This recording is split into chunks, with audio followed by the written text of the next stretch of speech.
কার উপর কুরবানি ওয়াজিব? যেই মানুষটার নিজের প্রয়োজনের বাহিরে বলতে বললাম, আমার একটা ঘর থাকার জন্য প্রয়োজন, আর যে বাকি দুইটা ঘর আছে এই ঘরটাও প্রয়োজনের অতিরিক্ত। আমার এক খণ্ড জমিন দরকার খাবারের জন্য, এর বাহিরে যত জমিন আছে এই জমিনগুলো আমার প্রয়োজনের অতিরিক্ত, এগুলাও বিক্রির মধ্যে ঢুকবে।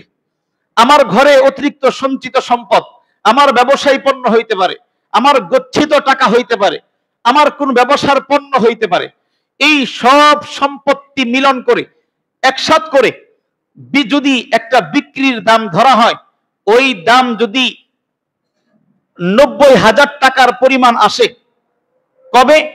এই কুরবানির দিন থেকে নিয়ে শুরু করে 3 দিন পর্যন্ত, 10 তারিখের ফজর থেকে নিয়ে শুরু করে 13 তারিখ পর্যন্ত, 12 তারিখের শেষ পর্যন্ত, এই 3 দিনের ভিতরে যদি কেউ এতটুকু সম্পদের মালিক হয় তাহলে তার উপর কুরবানি ওয়াজিব।